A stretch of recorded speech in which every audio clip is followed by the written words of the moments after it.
one nation, under God, indivisible, with liberty and justice for all. Good morning. Looks like everybody is here. All commissioners present. Any additions to the agenda? All right. If not, we'll move on to the consent agenda. I don't recall if there was any payments in there for Clasco Builder Supply. See any, but if there is, I'm a financial owner of that business. There are two of them. Right on, that work. All right.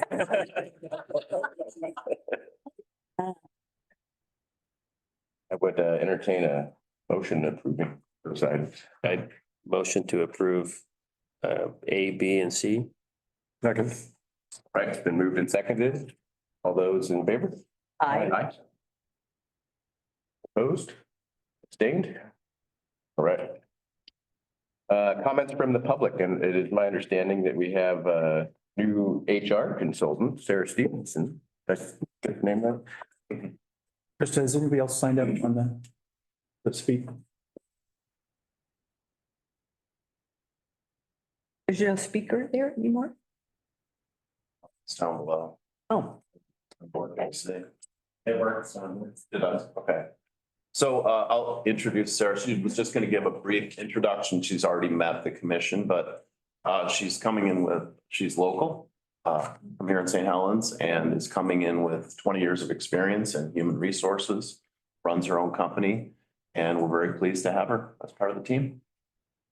yeah. Welcome. Welcome. Welcome. Hello, yeah, Bob took most of my talking points there.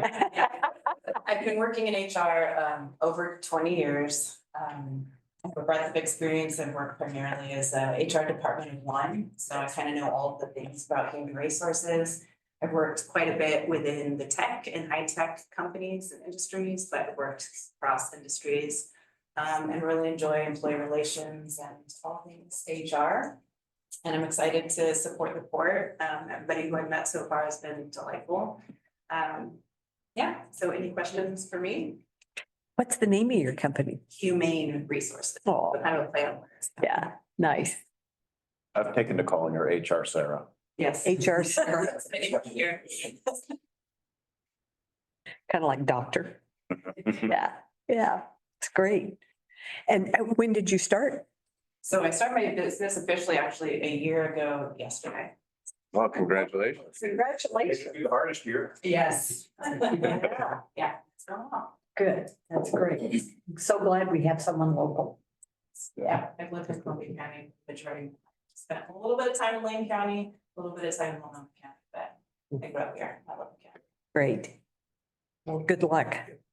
Thank you so much. Thank you. Thank you. Before we move on to further public comment, I forgot to mention, we only have one TV today. We kind of have to tilt it this way so the commissioners can see it, but hopefully everybody can still follow along. Any other in-room public comment? Is there anything on the sign sheet? Did you get that on? Anybody on the Zoom public comment? Please raise your hand if so. Okay, Mostly staff, looks like. Bob G. all right, then moving on to old business, airport update. Okay. Lexi.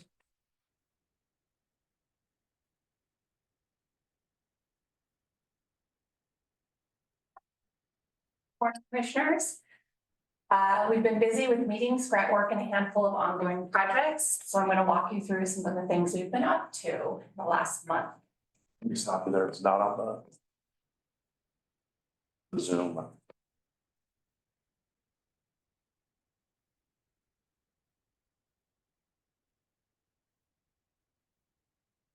Need some of the elevator music, but Mhm. I'll work on it. I was just gonna say, you should be able to provide that, right? John does Johnny Cash, I like. All right, fine. The Airport Advisory Committee met on Monday, March 31st for their regular biannual or bi-monthly meeting. During the meeting, the committee reviewed and provided feedback on 3 key documents. minimum standards, the airport use permit template, and the T hangar license. It was a heavy lift to get through all three in one meeting, so while we weren't able to finalize recommendations on everything, I'm happy to report that the committee did come to an agreement on the updated T hangar license agreement. So here are some of the highlights. Shifting from a compounded biannual increase to a flat increase of a minimum of 3.5 annually. This change removes the need for a staff report and board resolution every 2 years, and it will begin July 1st, 2026. They'll adjust automatically. If the inflation rate is higher, it will be adjusted to reflect that rate. If it is lower than 3.5, it'll remain at a 3.5 increase. Section 6F was added. This requires tenants to request approval if they want to use their T hangar for business purposes. As is conditioned, this agreement now makes it clear to tenants that tenants accept hangars in the current condition. The port will not upgrade a single hangar. Note, we do inspect the hangars after each tenant leaves, and the port will continue to maintain the property. The buildings were built in the 90s, so this also reflects the state of their useful life. Indemnification update, we combined the hold harmless language with new clarified indemnification clause in section 18. And just to, as stated before, the staff will no longer return to commission for the biannual increase. Any question? Okay. The advisory committee will meet one more time at the end of April to review the remaining 2 documents. Unfortunately, emotions ran high during the last meeting, and the lack of collaboration prevented meaningful outcome. Therefore, board staff will require all questions and comments to be provided prior to the work session. I'm hopeful with those clear parameters in place, it will be a more efficient meeting. Collaboration and constructive discussion regarding these documents will help establish safeguards for a well-run meeting. Slide. This slide shows the grant tracker that I provide to the advisory committee every bi-monthly. The first on the top part, 2021 to 2025 are the current projects that we are working on. These are either in their final phase, for example, the emergency generator project and where it's at. It should be completed at the end of this month. And we have our West Side maintenance, runway rehab phase 2 for both of those. Those are should be in the closeout process soon. And we are applying for runway rehabilitation phase 3 grant and the East Side taxiway pavement maintenance design phase. That is a brand new project. I have mentioned it before. The bottom 3 projects are possible projects over the next few years. We'll see what happens. Slides. Oh, any questions on this? A lot of great grant funding. No questions, but just that's. And may it all come true. Yeah. Okay. I want to touch on the runway rehabilitation construction phase. So as a reminder, the grant will fund the rehabilitation of the northern 4,300 feet of the runway, reconstruct the south 800 feet of runway. In addition, taxiways A4, 5, 6, and B6 will be reconstructed between runway and the runway hold lines. Runway edge lights, taxiway edge lights will be replaced with LED fixtures, taxiway hold signs, runway identifying lights, precision approach path indicators will be replaced, and the lighting vault will be, the equipment in the lighting vault will be replaced. This is a significant amount of work. Go ahead and slide. I did want to put this up there. The construction work area. This is an overview of the affected areas on the runway. I would like to point out that this project will touch every part of the runway and lighting system. Our engineers have submitted the final 100% construction plans to the FAA after 3 years of planning. While I understand the 60-day closure is not ideal, this is a large project. I've been reaching out to other airports to learn what, if anything, can be done to reduce the closure time. My goal is to be solution oriented and focus on what we can do to mitigate the impact of the closure. I know that's really hard to see, but of the documents in the plan set, it showed at all of the work areas. So every white rectangle up there, so I know it's hard to see. Those will be work areas, and then we have to remember they're going to be pulling up all of the conduit for the electrical systems and the lighting, plus on the south end to the right, reconstructing, so pulling up the entirety of the runway and building that, as well as taxiways A, 4, 5, and 6, and B6. So this is a big lift, a very big project. Any questions before I just have one. My understanding is when feasible, it's going to be open on the weekends.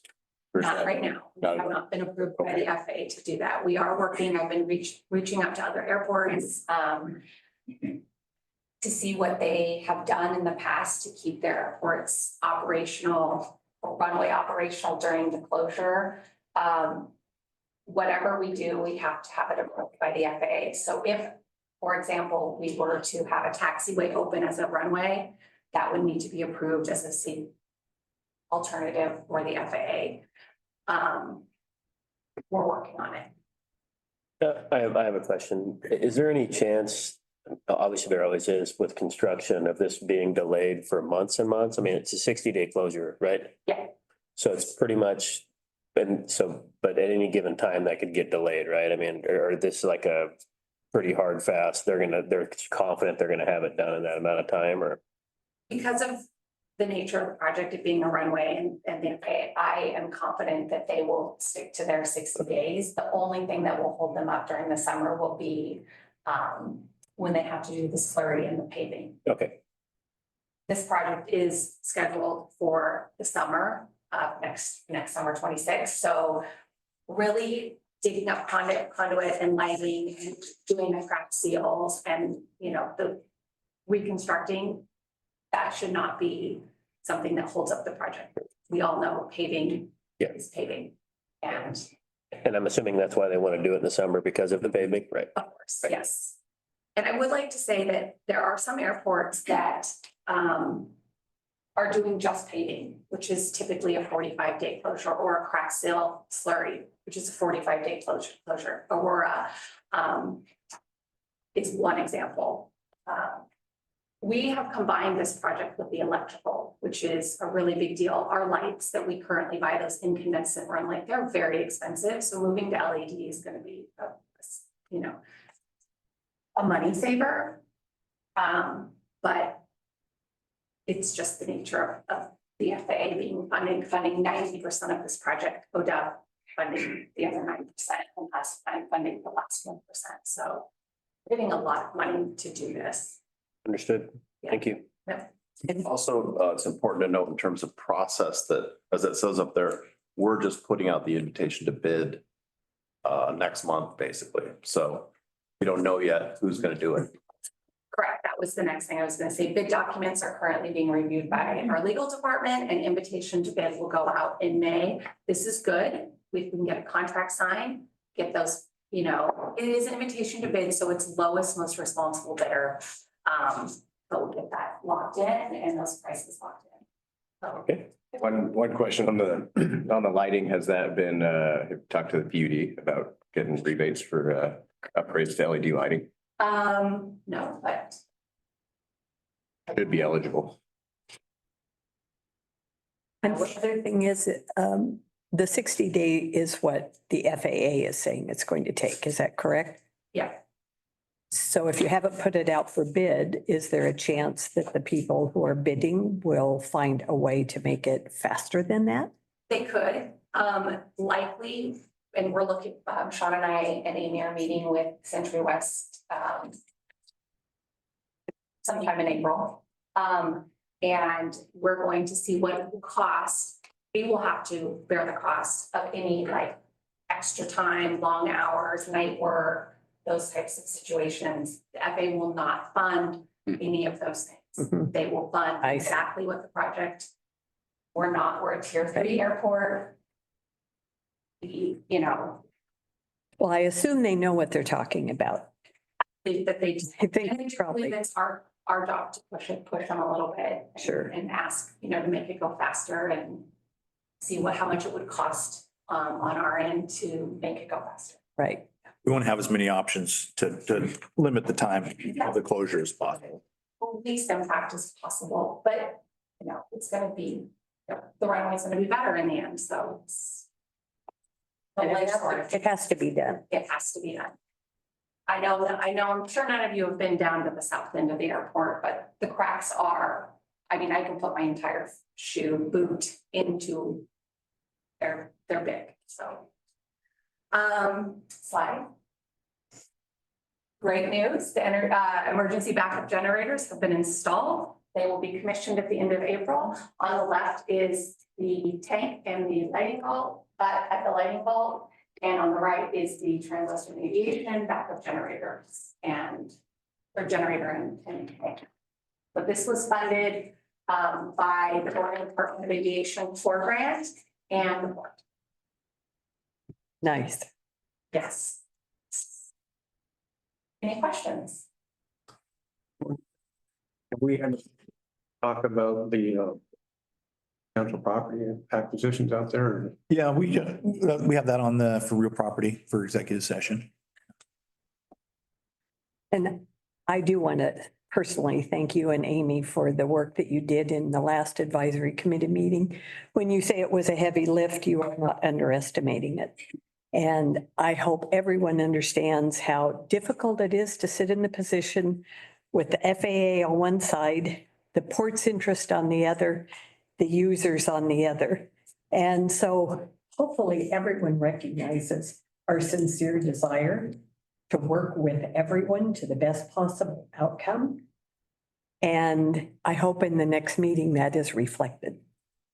Appreciate that. I also agree with you. Yes. Thank you.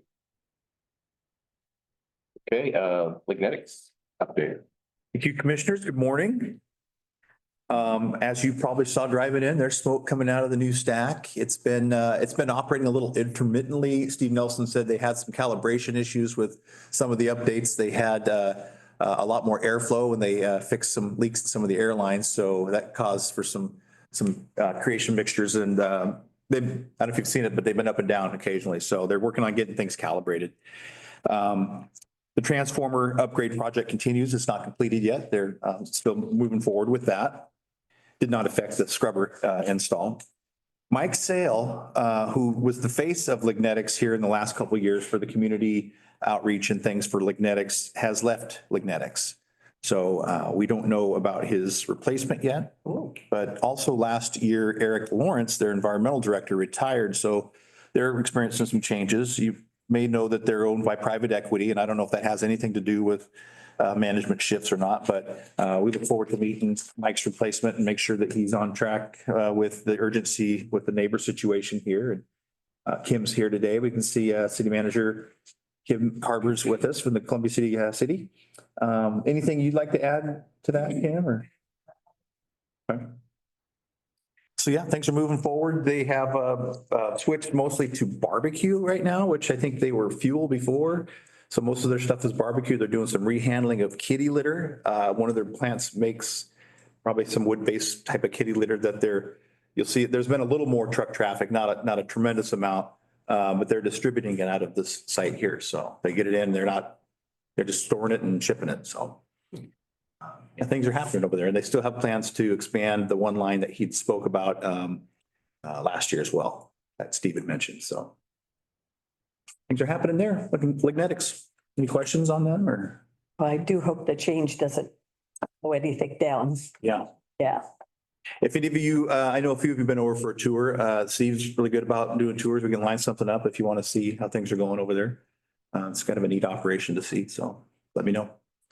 Sean, where are we in the process then? I mean, the scrubber is up and running, the transformers changed for the other I mean, that was the big meat of this, of the. Yeah. Right? Scrubber was the big one. The hammer mill is part of the transformer upgrade, so that part hasn't been upgraded yet. And I know that's something that they want to do anyway, that increases their capacity. So that's why they're definitely moving forward with the transformer. It's just getting it constructed, the pad, and they're just haven't been ready to do the switch over yet. The transformer has been purchased and it's available and we're just waiting on timing. Yep. And thankfully, Columbia River PUD is storing it for them as well. So for Excellent. us, for them. Summer winds will start pretty soon and we'll see how effective. We'll be monitoring for sure. Any further comments or questions? All right. We will move on to new business and we have Paul Sorensen here to talk about the Scappoose Bay Marine Park study.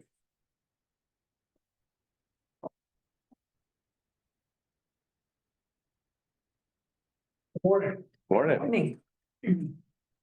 It's a privilege to be here to talk to you about this. This project we've been working on.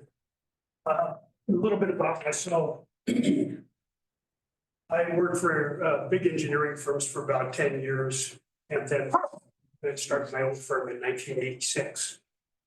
Most of our customers are port authorities, cities, private individuals with waterfront properties. Right now, we're working for the Port of Seattle, looking at rates, mooring rates for their Show Bay and all of their other marinas. We're helping the Port of Port Angeles with a redevelopment plan for the West Basin. We helped Port of Bellingham with Squalicum Harbor in the inner harbor part, looking at reconfiguration. Port of Olympia, the same, we're helping them at Swantown Marina.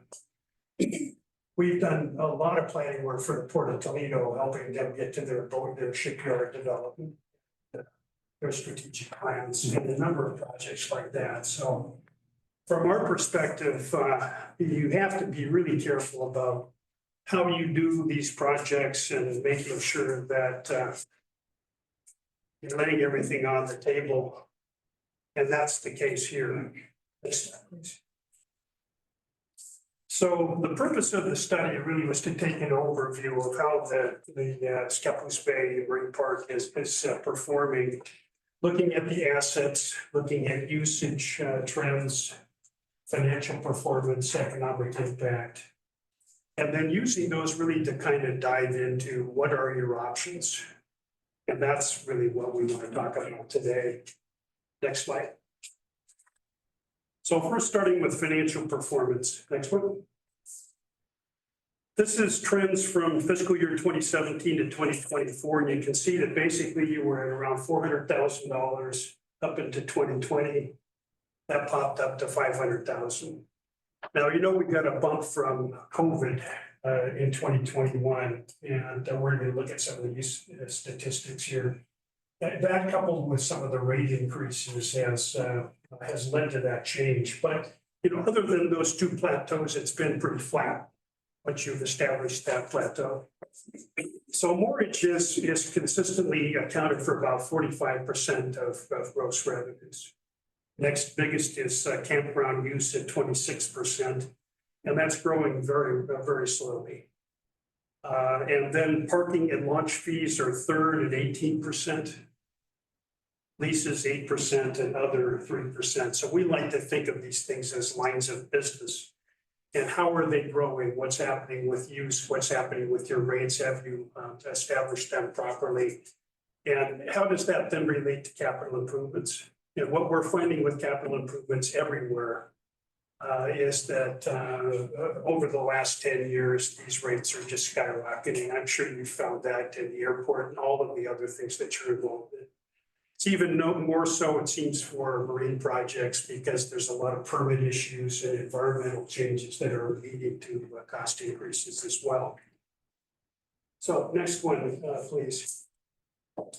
On the expense side, when we looked at this at Scappoose Bay Marine Park as an entity, early on in 17 and a little bit in 18, there was some allocation cost for payroll. Wages and benefits, but it's no longer reported. So it's really not possible to look at it and say, here's the revenues, here's the expenses, here's what your net is.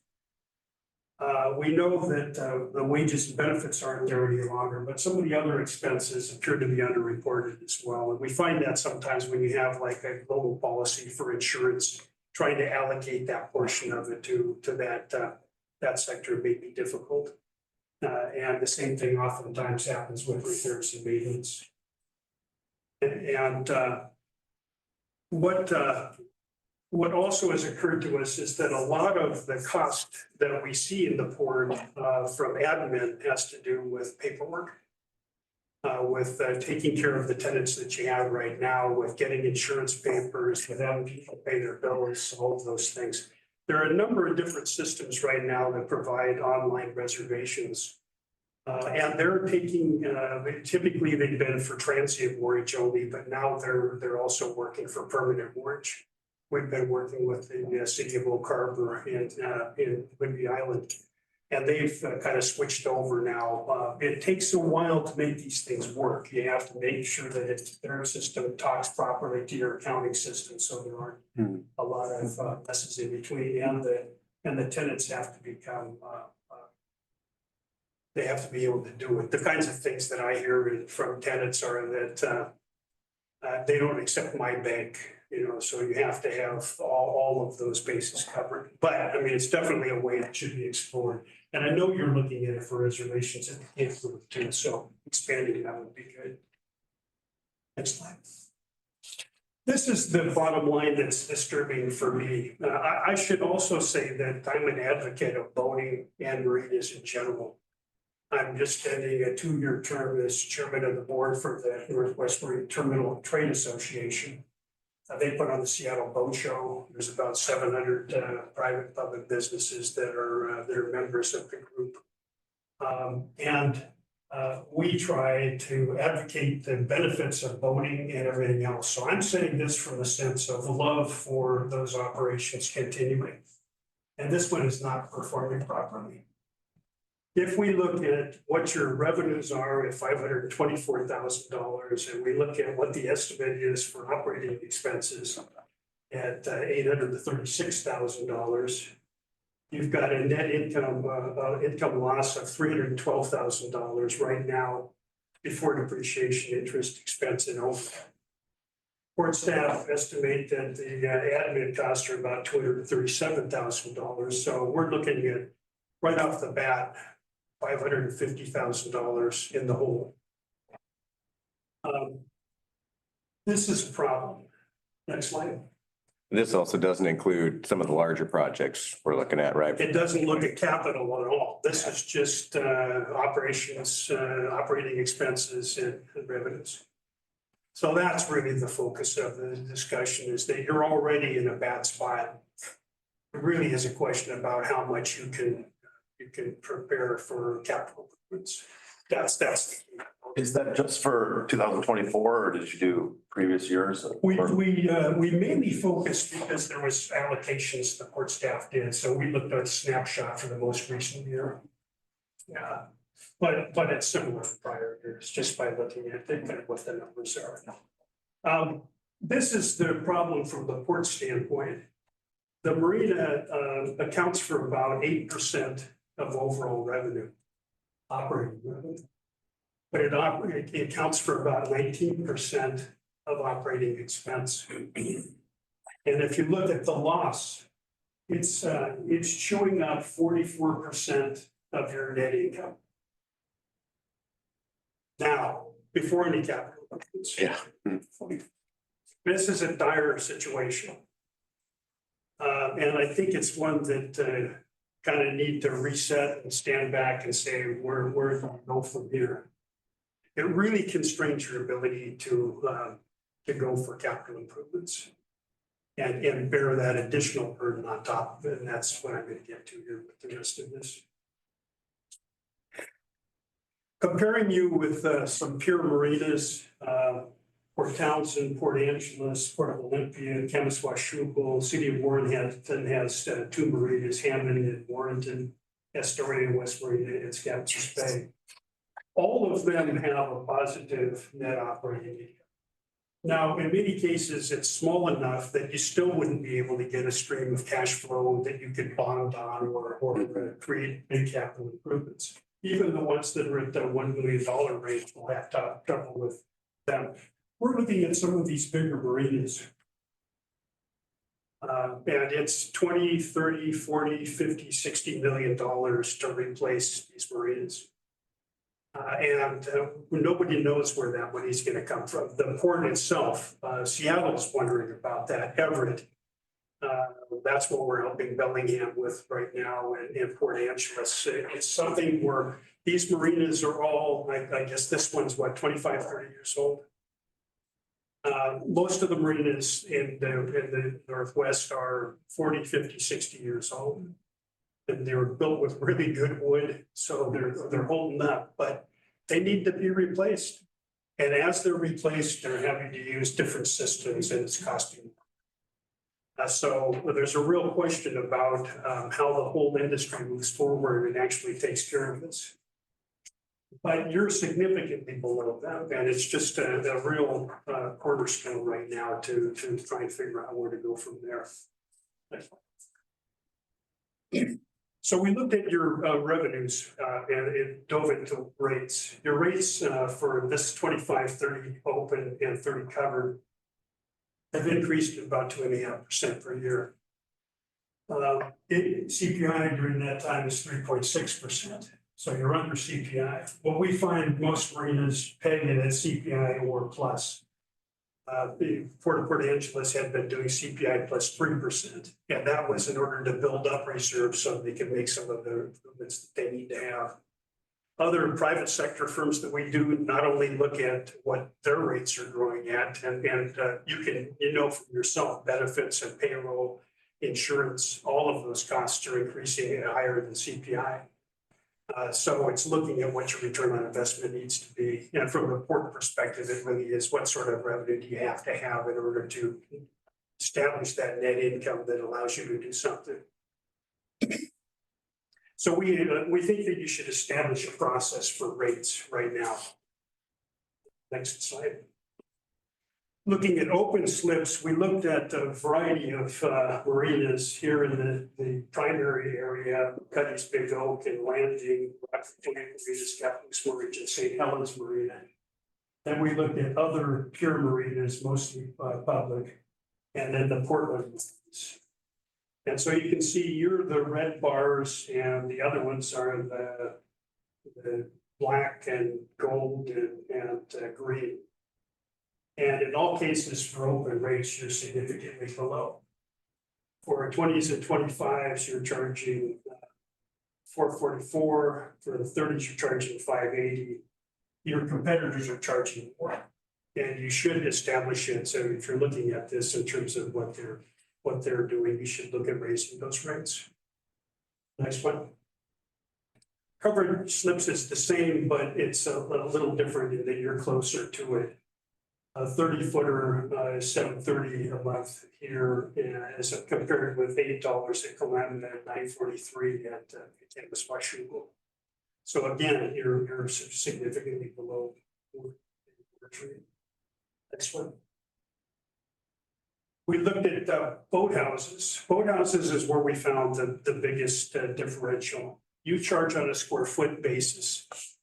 Most other marinas charge on a frontage basis on the front that abuts the dock.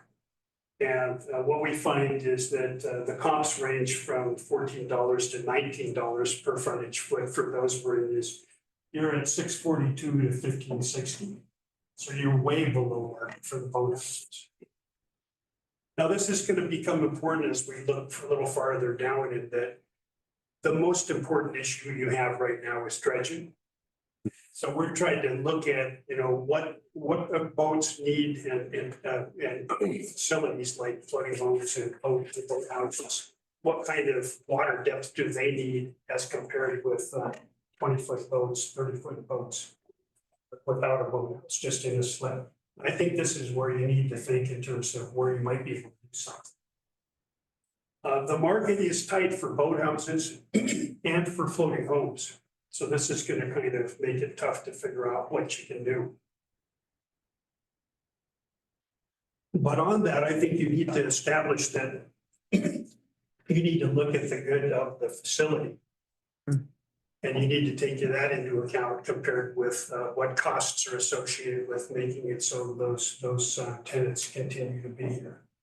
And that might seem a little harsh, but I don't think it's your responsibility to do that. It just has to be done in an orderly process if you choose to go that way. Next one. And for floating homes, you're in the ballpark on those rates. You're charging $661, $898 right now. We figured that somewhere in the range of 15 to 26. This is scaling off from what we think the frontage is. So it's close, but maybe a little bit less. The other thing that you should consider that a lot of marinas do is a utility charge. If you've got extra expenses for garbage and water and power is metered, but other issues, including parking in some instances, depending on what the location is or what the opportunities are. And the market again is tight here for those. Is that a separate charge at most marinas? Not in most, but as many. Many. Yeah. An example, there's a couple of marinas in Tacoma that charge $30 a month. And they figure that covers what the rate is for them. But first you have to know what that is. And I understand there's an awful lot of maintenance work that needs to be done during the winter with frozen pipes and Yes. stuff. There's a limited number of users of that. The other way that we see marinas going is into a condominium. And in a condominium, you pay for what you need. You know, it's either allocated across everybody in the condominium. So that if the port doesn't pay for it, it is paid for by the users that need it. And that's something to kind of keep in the back of your mind. I don't think that really relates to what your situation is, but you know, I mean, that's what you would expect. And have you broken out, we have 3 floating homes. Yeah. And those 3 floating homes, in my opinion, because I live in one, and I know the expense involved in keeping water flowing, especially keeping the sewers workable during the winter. Have you broken out in any form those kind of? Yeah, it does need to be You know, done. we're looking at the real high level. Once you dig into the details, and the devil's always in the details about what the situation is and what you can do about it. That's my next question.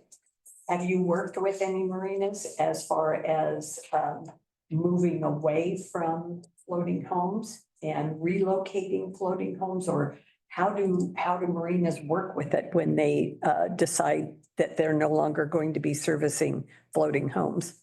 There's a lot of our work's in Washington. Yeah, there's a limit to how many floating homes you can have in Washington. In Seattle, they put a number on it. They can't go farther than that. And rates go accordingly. You know, if there's additional costs, then some of them are like in a condominium or a homeowners association, and they have to pay for whatever those charges are. It depends on the location, you know, what the amenities are, you know, but you know, it's downtown Seattle, you need a floating home, so those are $4, $5, $6 million operations, so it's different. But I think this is really important to think about. Very. Not only what the situation is, but what do you do about it? How do you manage it? I'm just at this point giving you a big exclamation point that this is a problem. And that some of these dredging requirements are for just a few number of your tenants. So looking at what this would be, just raising rates, we think it would provide about $100,000, which helps, but it still leaves a really large hole that you're in from 550 to 450. That's just mortgage rates That's just mortgage rates. That doesn't include utility charges, right? or any of the other parking and RV rates, that sort of thing? Right. Now, what we typically find is those are pretty hard things to sell. Yeah. And so I think you might be constrained about what your options are there. Can't charge people You $50. know, we looked at a 80-foot slip in downtown Vancouver, BC. It was selling for $1 million. And that included one parking space across the street in a garage. If you wanted another one, then there was an additional charge for that. But, how some of these things scale up, and I can tell you from some of the marinas we work with where they're charging $30 a foot, they're still having a hard time making them pay. So, I mean, it's an important thing, but it's getting to be more and more difficult. So the biggest change that we would see if you change the rates would be to the boathouses, then to the slips, and then a little bit to the float, excluding any of those other charges.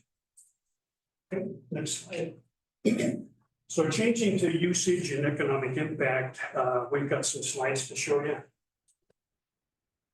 We took your revenue data for use of the launch and use of parking, and we translated that into number of transactions. And a couple of things are interesting here. First of all, you can see that spike in COVID. And you can see after it declined, but it's still for the parking anyway, it's higher than it was pre-COVID. You've got a beautiful site out. It's really valuable to a lot of different customers, people from the County and from elsewhere.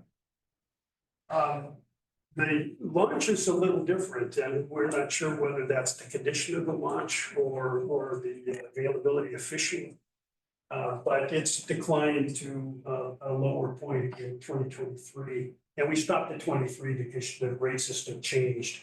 It didn't allow us to look at parking versus launch. Does this exclude annual permits? No, what we did with annual is we figured out how many days on average that would count to. It was a break-even analysis that if you got one, and that was the same as paying daily for 8 times that. 8 times. It's a pretty small component of it, but yeah, it's a good thing. But the other thing here too is that the shares changed. Launch decreased from 55% to 44%, and parking increased from 45 to 55. So you've got a little bit of a change there in who your clientele are. You're getting more hand powered. You're getting more people coming in that are parking and walking, bird watching, using that beautiful park. That also include people going on guided fishing trips, that sort of thing? Yes. Yeah. Next one, please.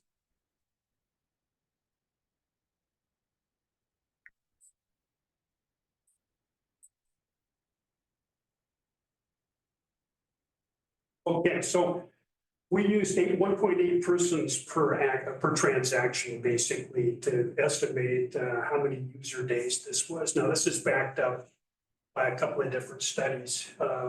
First of all, your Columbia County tourism study looked at the typical average size of the park is 1.8 people. The Coast Guard also every 5 years or so does a safety study where they analyze how many boats they think there are being used in certain areas. They do one for the state of Oregon, and on that basis, they came up with 1.8 is kind of an average number. We find this in most of the surveys, so we think it's a reasonable. But we didn't survey people. This is just kind of a background way of looking at it. What this tells me is that your tenants and your launch customers and your hand power basically are about the same level of user days. There's a difference in terms of what revenue there is for the port and what the economic impact is, and that's kind of what I want to get to here next. The other is not insignificant though as well. There's 3,000 people or so. In fact, that may be underestimated more. And we've heard from the kayakers that one person comes with 6 kayaks and then other people come, so there may be 1.8 below for them as well. But it's a ballpark. Next one. Looking at the economic impact, we used the average daily expenditures from a study that Earth Economics just did for the state. It was Travel Oregon's Outdoor Recreation Economic Impact Study. And we converted those to $20-23. But motor boaters were about $120 per day, non-motorized about 72, and other 105. So on that basis, we came up with this estimate of 6.8 billion overall, about the same between your tenants and the people that are launching the boats, motor boats.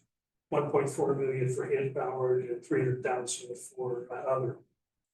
These expenditures generate about 1.6 million in income. And this is just direct impacts too. It's not multiplier impacts, about 41 jobs. So from, if you go for Connect Oregon or other sources of funding, this has got some economic vitality to it as well. Next one. And we collected some data on where people were coming from. Your tenants, Port staff gave us this data, 2/3 from Columbia County, 25% from Portland, and then the remainder from Washington and other parts of Oregon, mainly around the Portland metro area.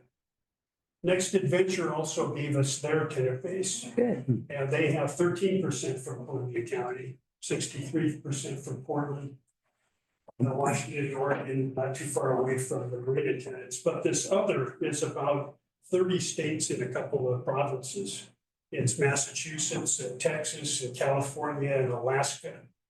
So this really feeds into the tourism development work that Columbia County is doing. And I think that's another thing as you weave forward into what kind of funding there might be and support from others. This is an important thing. We don't have this data for parking launch in RV park, and that might be something that also would be good to have. And in particular, the linkage between the campground and these water uses. We don't understand that completely, but that might be a good one to really know if there's some of that revenue that's associated with using the water. Next one. So capital improvements. Next one. The biggest one is dredging.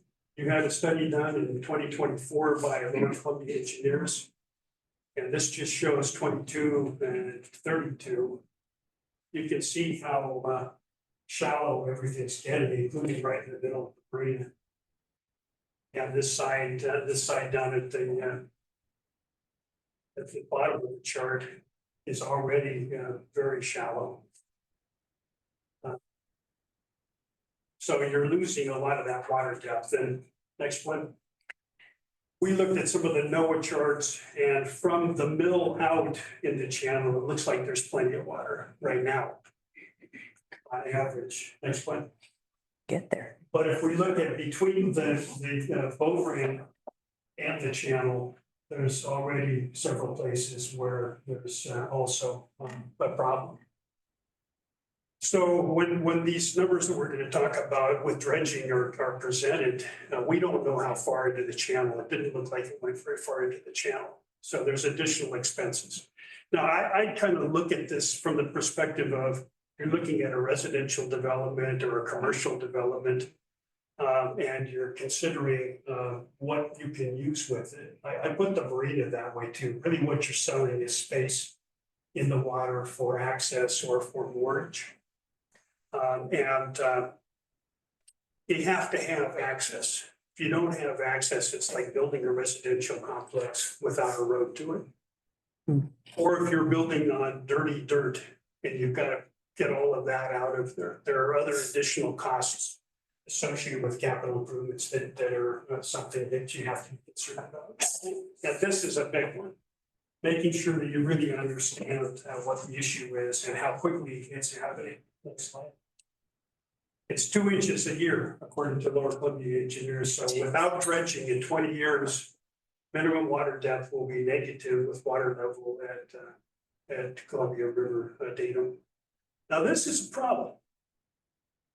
So you can throw a lot of money at it, but I'm afraid that it's something that you're not going to be able to do until you will absorb that cost, and then 7 to 10 years later, you will have to repeat it. And that means that you're looking at an additional $270,000 to $500,000 per year in dredging costs every cycle. Shit. So from that 550,000, that's going to increase this to 820,000 to 950,000. And that's getting close to absorbing 70% or more of what your net income is. This is a tough spot. And that's assuming we don't have additional costs associated with dredging due to sediment issues. Exactly. And there most certainly will be, I mean, just costs of anything. And we're looking at this being an equal cost, that is raised by CPI. And all of these costs that we see, we're able to get one specifically, and there may be unique opportunities to use that by getting somebody in, but you've got a long way to put that dirt, and it's gonna be expensive. And if you spend the money on it, you're gonna have to do it again in 7 to 10 years. You're gonna keep what you have. And one of the, I know we spoke about on the phone is, I mean, we can dredge the Marina footprint all day long. It's just past that. It just doesn't, we can't dredge that. It's Yeah. contaminated. There's a lot of issues with it. I know Marion brought it up. I mean, so we can still maintain our footprint, but it's still not gonna fix our problem beyond the footprint. Right. So I guess what I don't understand is when you get to the point where somebody launching a boat doesn't want to use this facility anymore. Well, we're kind of, I would say we're there now, but I mean, there's no large, deep draft boats come in there. I mean, in the winter time, it's fine, but in the summertime, depending on a tide, I mean, you're not gonna come in there if you're over 4 or 5 foot draft. I mean, you could, it's just mud, you're not gonna hurt anything, but you're there now. I mean, there's nobody coming in there that's a deep draft vessel of any type, so. I mean, You got a couple of sailboats, not on the launching side, but in the marina, and then you've got the floating boats and the boathouses. mhm. So that's how I'm looking at this, is there may be a group that you can continue to support for a certain amount of time. But sooner or later, it's gonna be a battle that's gonna get more and more expensive and suck up more and more port debt income. Now, you've had a study done recently, KPFF, good firm we work with quite a bit, it said that $5.4 million of facility improvements just included replacing B dock, gangway improvements, electrical systems, steel piles, kayak docks, utilities. No dredging in this. This was just a portion of the marina itself. And so it didn't look at E-Dock and D-Dock and C-Dock. I guess my mind goes to immediately, there's gonna be some kind of cost associated with them. It may not be right now, but sometime in the future, I think you just have to be prepared to figure out what you're looking at. So capital replacement really shouldn't be done until you figure out what you're gonna do with dredging. And in B-Dock in particular, I figure B-Dock is generating maybe at the most $15,000 a year, 20,000 maybe. It's a small dock. It doesn't seem like it's reasonable to dredge and replace it. It's not going to come anywhere close to supporting that. A-Dock's in that same category. I kind of would see one potential future would be to live with what you got for as long as you can and do as little as you can to make sure that, hand powered and smaller boats can use it. And you kind of say, that's the best we can do. And even that, at some point, you might have to say, we can't do it anymore. We need to have this be a park. And then you look at what you do with the property in that regard. And there may be some ways to help with that, but this may be 20, 30 years down the road. But that should all be thought through now in terms of saying, this is what the situation that we're in, and this is what we think we can do. Miriam sent us your grant history with Oregon State Marine Board, which is a fantastic partner. But this is from 1983 to current 23-25. The entire base was $3.2 million. And OSMB provided 60% and the port match was 40%. So we're talking about $3 million. We're talking about that just for the dredging, plus another $5 million. It looks to us like these grants are going to be tougher and tougher to get. So you really have to be focused. Options and findings we've been talking about. We find this again in all marinas right now. Capital costs are increasing, replacing aging infrastructures, permitting expenses, increasing difficulty financing. And typically what we find is operating costs are outpacing revenue growth. So it's a tough business to be in. We do a survey from the Northwest Marine Trade Association, and for the last 10, 15 years, we've been doing surveys, asking the marinas what are their opportunities, what are their challenges. This we consistently hear over and over and over again. It doesn't seem to matter, and it's really ramped up in the last 5 to 10 years. With that producer price index going up, skyrocketing up for the construction costs. It doesn't look, it hasn't gone down, it hasn't increased much, but where do you think it's gonna be? So if you're not performing well financially, net losses are substantial. Maintaining current depths is gonna cost you a lot of money. Dredging cost in the channel is unknown, if even possible with contamination. It's not sustainable. You should consider eliminating uses that require dredging to maintain the existing depths. I really think you need to kind of think through what your options are. If you don't dredge, how quickly does this go down and become unusable? Or can you live with it? Maybe there's a slighter dredging project you can do to accommodate the smaller boats. But this would then focus on the boat launch, orange for small boats and hand power boats. It might be like a 10-year plan or something. Or you kind of focus on that. And during that time period, you have to figure out what do you do with everybody else. And it have to be the plan developed in terms of trying to figure out what an exit strategy would be. The cycle before, Marina, you're gonna know this, was it 20 years prior we dredged? I had major dredging, was it something like that? 15, was it? 2015. Before that. More than 20 years ago, and then we did a 2015, 16 bridge. Okay. It was just a small area within, not even the center, mostly the boat ramp and then over to Edo. Yep. For the boat houses, which the floating homes and boat houses be the most substantial depth. Sure. We looked at some of the Google Earth, you can look at the photographs. And it was a 2016 picture with a whole bunch of kayaks sitting on dock B, on the dock. And apparently that's not really possible now. Right. So, I mean, it's happened pretty quickly.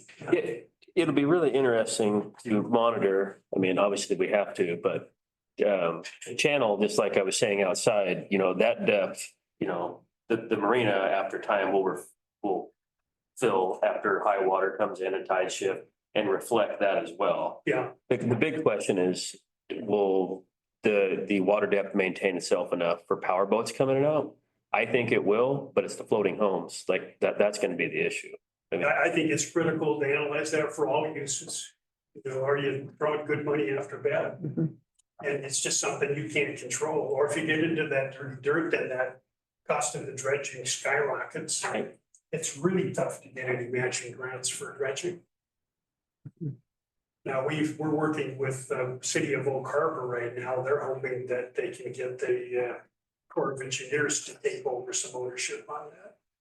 Yeah, they're looking at, that's somewhere around $30 million in dredging costs.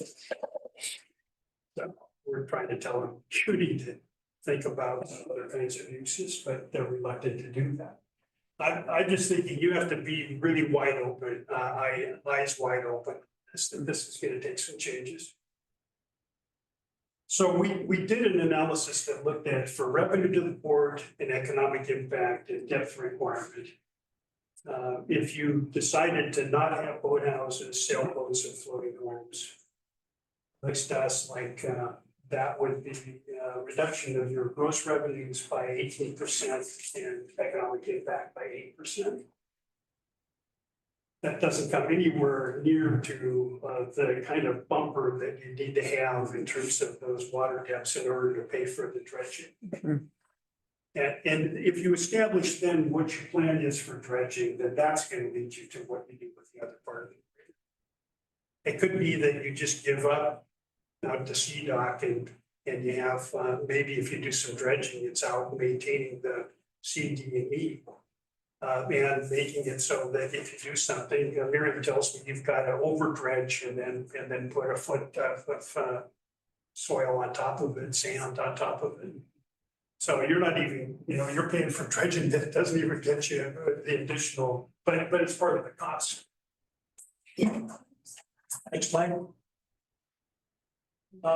We have one example in Washington State that's a good one in Lake Bay, which is in Pierce County on the Key Peninsula. It was part of the old mosquito fleet, private rating, good location, extremely condition. A public-private partnership was created, Recreational Boating Association of Washington and Washington State DNR have banded together to try and preserve that. And so they've got $2 million in grants. They have a long-term plan in order to try and get that going and to fully restore it so that it can be used.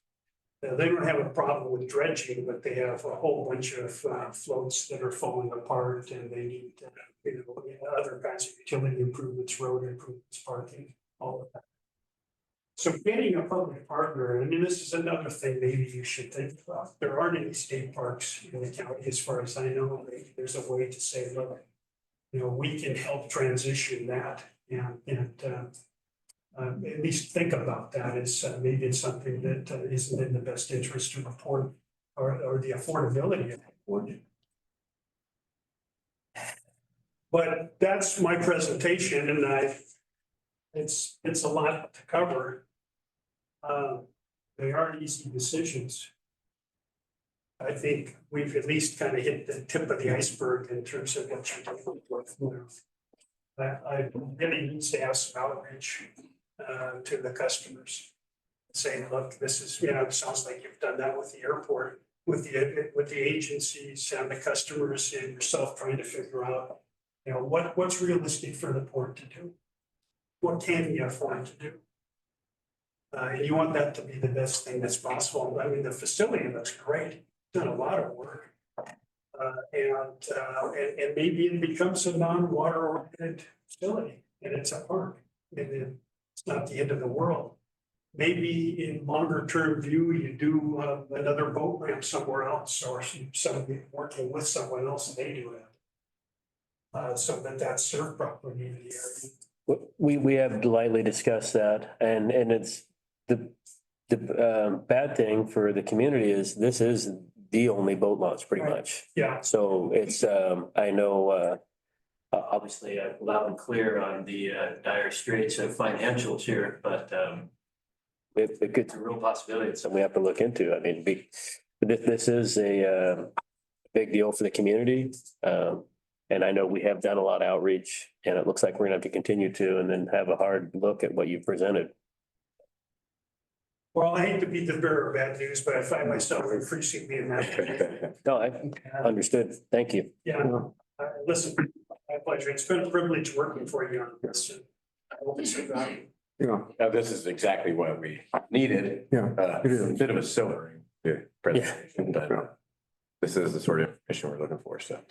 So you mentioned taking a deeper dive. Where would you suggest we start? Well, I think you need to get a better assessment of the hydraulics. I think you need to figure out what's going on and what's the deal with the channel. What are you really looking at in terms of how rapidly is this happening?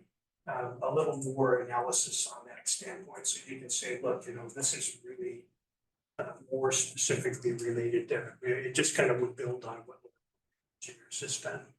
That way you've got a basis for then what should we do? I mean, how do we come back from that? And it looks to me like you lose A and B docks. You move out farther, but looking at those slides on the bathymetry, it's getting shallower right in the middle. So some of that has to do probably with the configuration of the marina and how that material is coming in and spinning around. I think that's where I would recommend. Yeah, then also outreach. I think you have to tell folks that you've got an issue, you've got to deal with it. You want to do the best job you can. But here's some options and there's going to be some tough choices that have to be made. Paul, do you know, is there a sweet spot with number of slips to where a marina could be more net, neutral or? Well, that's a really important thing. When I showed you that net income, some of those like Olympia's got 700 slips. The more slips you have, the more the economies of scale so that any management cost on $1 per slip declines. You've got a real, that's another problem with the site. You've got The campground's small, you have some opportunity to expand it, but I understand there's a property situation, so you can't expand it much larger.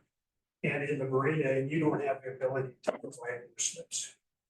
So it's tough to be able to get that. Again, it has to do with the site. It's got difficulties and it's small. So that means no matter what you do, the management costs are going to be higher on a per slip basis. Thank you. This has been very good. Thank you. Listen, it's my pleasure. We can help anything in the future. We're happy to. I hate to be the bearer of bad news, but I think you need to hear it. And Well, this is one of the most informative presentations I've seen since I've been here. Very very well done and very easy to understand. excellent. Well, listen, if you have any more questions, let me know. Thank you. Thank you. So Mary, do we have any issue now with any of the facilities hitting bottom in the summer? One of the floating homes on the very, as you're walking down the main walkway, because of that sandbar shovel out the back end of EDOT.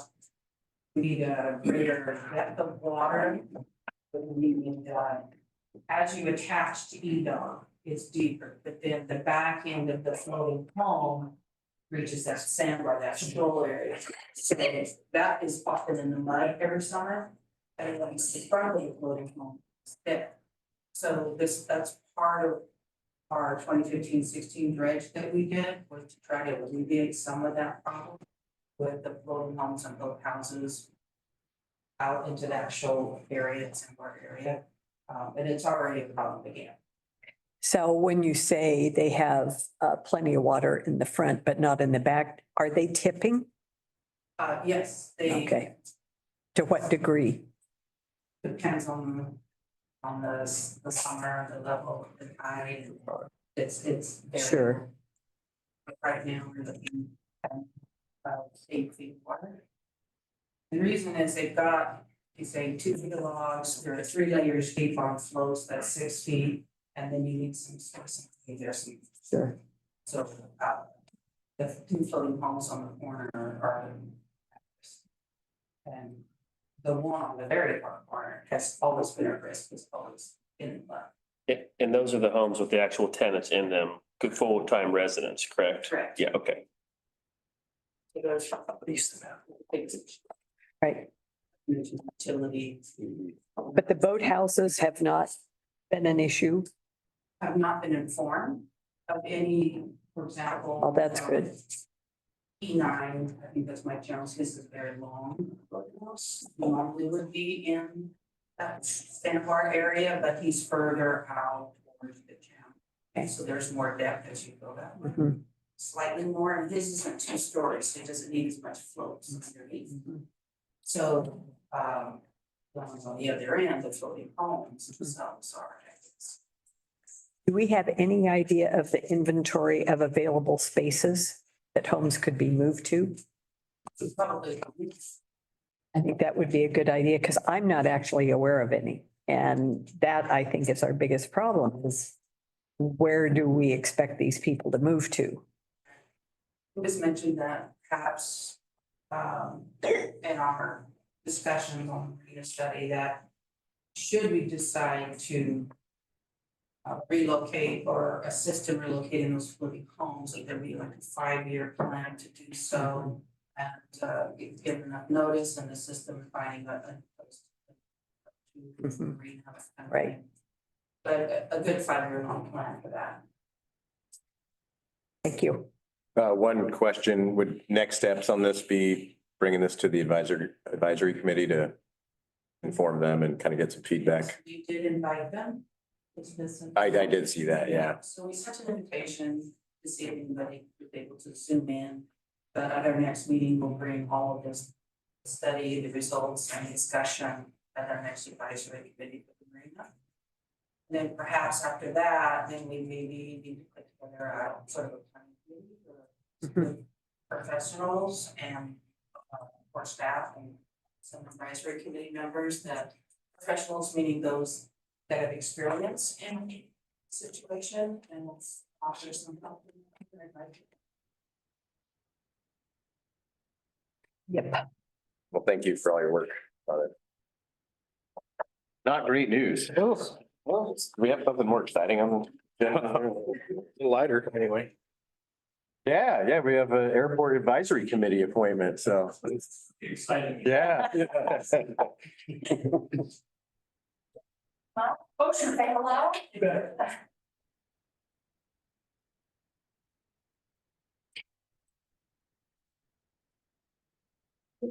So right now we have one open seat on our airport advisory committee, and they review the application from Mr. Tappan and brings a wealth of experience from the aviation industry, and the advisory committee application for your approval. So I recommend the adoption of resolution 2506 and the appointment of Mr. Tappan to the advisory committee. Second. We have a motion and second, and we don't need to grill Jay with any questions. We can grill him first. All those in favor? Aye. Opposed? Motion carries. Thank you. Thank you. Thank you. No, For 3 years. Well, I get all my citizens. They didn't tell you that up front? Consider about the Marina report. Yeah. Chief Preston's still on? Yes. yep. Oh, good. Good. I have an ally. Good. Report at the airport. Looks like it's pretty good. Yeah. Well, thank you very much. I look forward to the opportunity and really help out Lacey. Well, we're really glad you've joined us. Yes, As I can. wonderful. Thank you. Thank you. Thank you. Yeah. I appreciate it. I'm just gonna stay here. Yeah, Okay. this next one is way less exciting, but understandable. Very much exciting. Do that. So. Just gonna quickly share the increase. Here we go. Steppers Airport rental rates for non-commercial tenants typically reviewed and adjusted every 2 years. The last rate adjustment took place in October of 2023.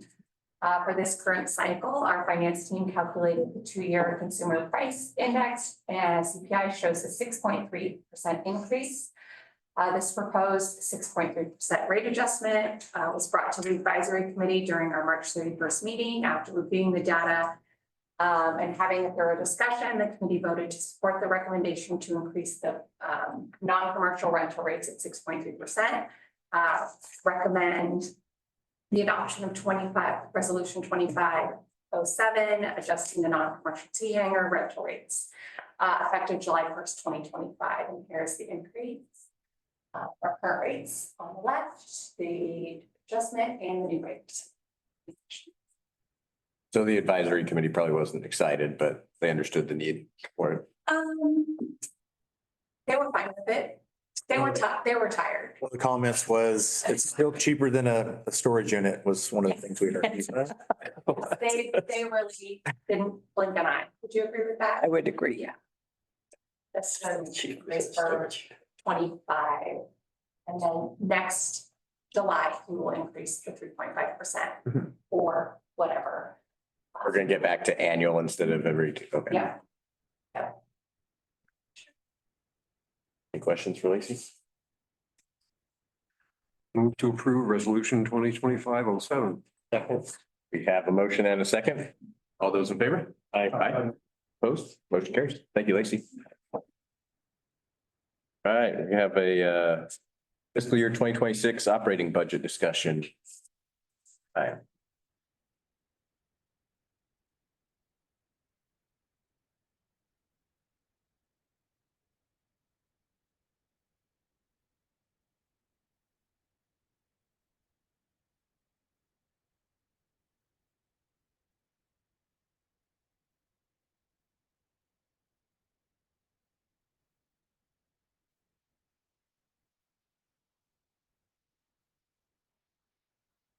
Happy April 9th to everyone.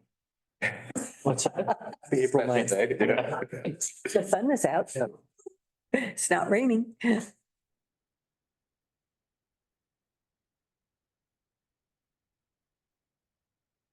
Wow, that's a gorgeous picture. If you don't know, that is actually out from Beaver Dock, looking downriver at, I think that's Wallace, or maybe Eureka Island. Is it Wallace Island? I think so. Wallace. Yeah. Great job. Was that a Lacey photo there? Yeah, I see. Good. Well, good morning, Commissioners. Talking again about the FY 26 budget and the process is moving along.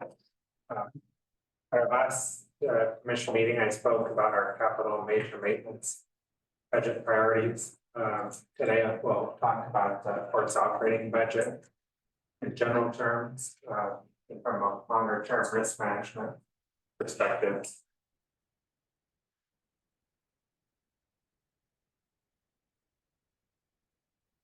As we move into talking about our operating budget, I want to remind you, that it's to help align our budget priorities with the elements of our strategic plan.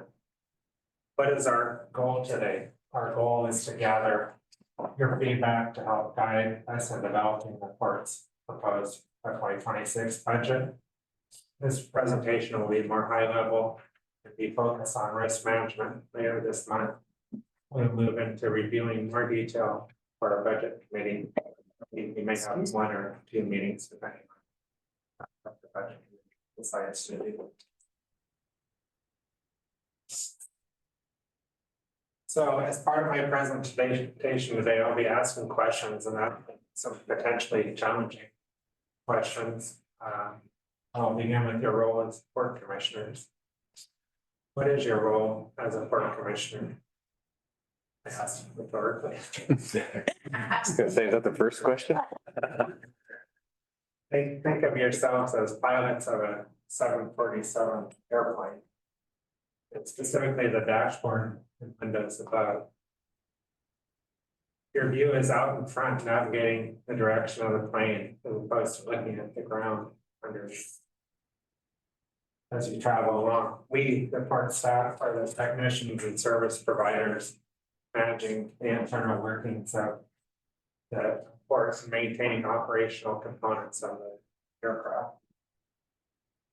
We use dials and levers and aim to keep it up with safety. So then we ask, what is risk mitigation?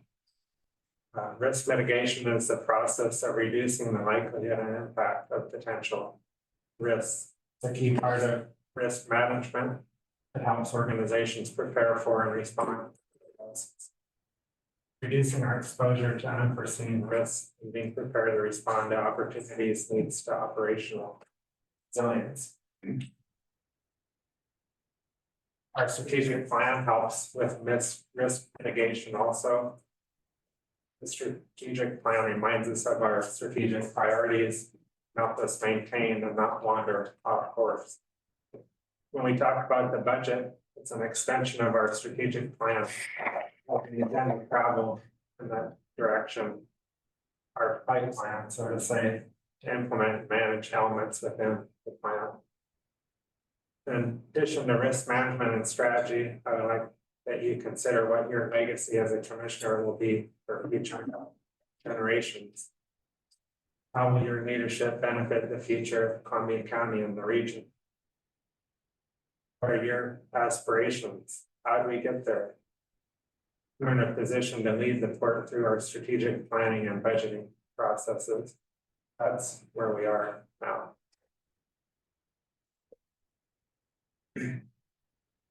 Here's an illustration of us trying to reduce our risk. We need to continue to identify, evaluate, and proactively manage risks as the port evolves and the landscape changes. Predictability is helpful in managing risk, and as we have seen lately, changes in trade policy at the federal level have suddenly exposed many risks not envisioned only a few weeks ago. How will ports adjust? How will this uncertainty impact Columbia County?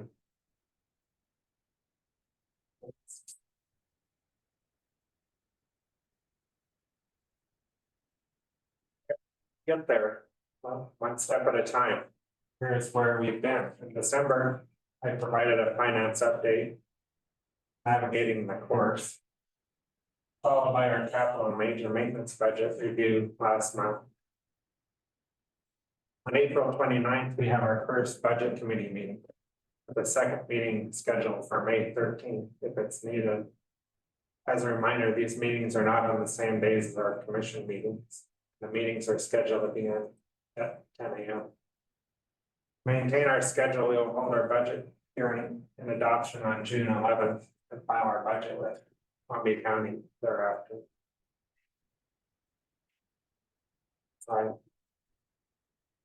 Some context is helpful.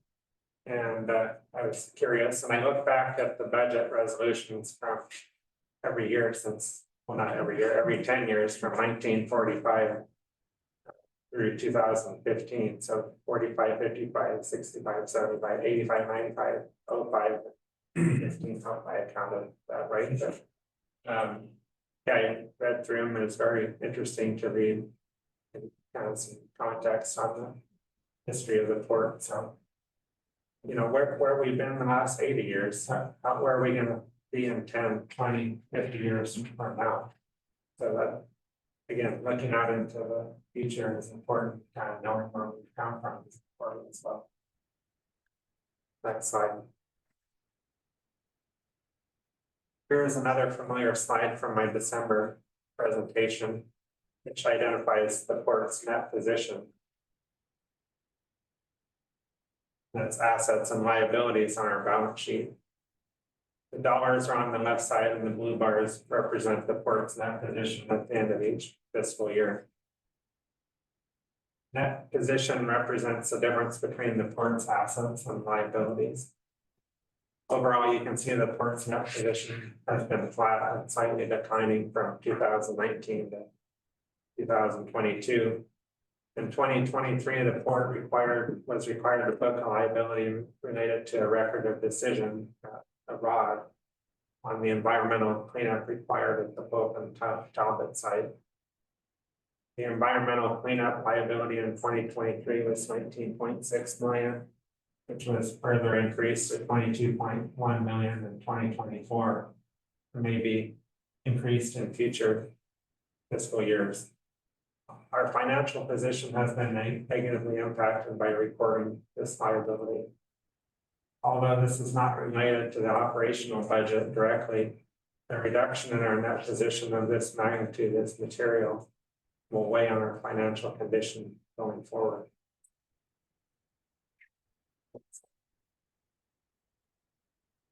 To summarize things so far, I'm proposing some of the priority areas for us to talk about.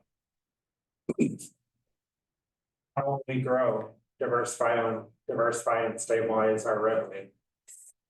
Where can we identify budgetary pressures and challenges? How can we be more buoyant and reduce leaks? Where do we generate cash and spend cash? What are our priority capital and major maintenance projects? Where will we secure funding to complete them? How does discipline play a role in prioritizing? What are tools we can use as a public port? Lots of questions. In my last presentation, I highlighted the importance of reserve funds, both as an insurance policy for unplanned events and to set aside funds for planned future investments. How can we improve our net position? For environmental liability at the Pope and Talbot site, they're required to book on our financial statements is real. What other exposure do we have that can further erode our net positions? Next slide. Why shall we discuss revenue diversification? Revenue from Port Westwood represents close to 40% of the port's operating revenue, followed by operating revenue from industrial park tenants at Multnomah, Columbia City, Milton Creek, McNulty, Railroad Avenue, and the Scappoose Airport. These tenants add an additional 45% to our operating revenue.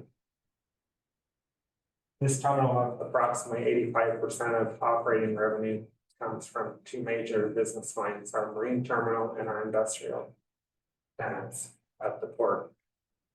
Within this space, there are less than 8 tenants that comprise over 65% of our revenue. In addition, what is our risk profile from an industry sector standpoint? What sector specific risk could and will arise that could potentially impact the performance of their business? Lots of questions again.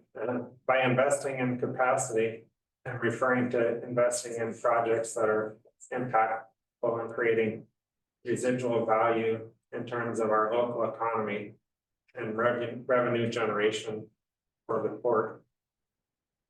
We should challenge ourselves to improve our existing assets to generate more value for the community and help further stabilize our operating revenue.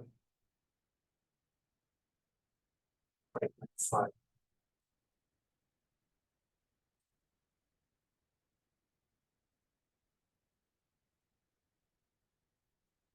We have talked about financial reserves before. The question I want to pose: how can we add to our reserves over time? We are currently not generating enough operational revenue to add to our reserves, and when funds are deployed from our reserves, how will they be replenished? Over the past 2 years, the port has received additional revenue from insurance claims, showing an increase in funds on our financial statements. But these are one-time collections for specific purposes and are not recurring sources of funding we can rely on. How are we assessing risk when factoring in both our current and future tenants who are looking to invest in our community? Our concentration risk with several large tenants should not be overlooked, and the addition of new tenants changes our risk profile. In other words, there will always be risk as businesses develop and mature, no matter how big or small those tenants may be, as industries and products change and the business climate is evolved. Continuing to assess our reserves is an underlying priority to mitigate for unplanned events and set aside funds for future planned projects.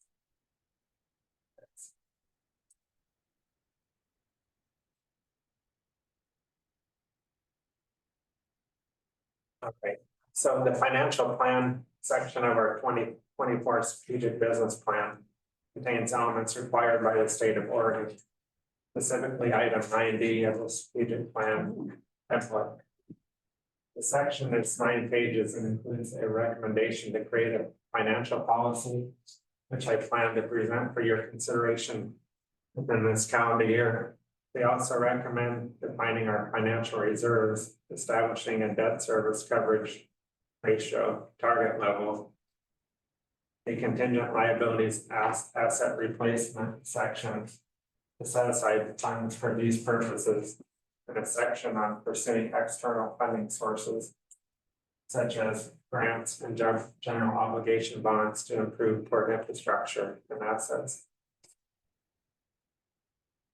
The section also mentions the long-term, I quote, the long-term fiscal sustainability of the port is of concern if operating expenditures continue to grow at a faster pace than revenues. Then the report goes on to say, without a supplemental source of funding through permanent property tax revenues, there is also a risk to the port in the event that one or more of its large leasehold tenants cease or scale back operations. Next slide. All right, how does the Port of Columbia County compare to ports in Washington State? A total of 58 of the state's 75 port districts were represented on a survey done by the Washington Public Ports Association. I've done a sample here to present to you, but there was only one port that did not collect property tax revenue out of the 58 ports that reported. I've reviewed some of the 2021 historical data from 7 public ports on this survey here. And with budgets, their operating budgets ranging from 740,000 to 15 million. And I pulled data I had on file from the Washington Public Works Association. And this is from 2021, but the trends are the same or very similar today. The orange bars on this chart represent the amount of budgeted tax revenue collected by these ports. The green line represents the percentage of tax revenue relative to the size of the port's budget. The amounts budgeted range from 191,000 to 4.3 million. The percentage of tax revenue to their total port budget ranges from 5.4% to 57%. As a former port manager in Washington, I had firsthand experience with budgeting, and non-operating tax revenue is an essential part of stabilizing the budget and building up reserves. Slide. Oh.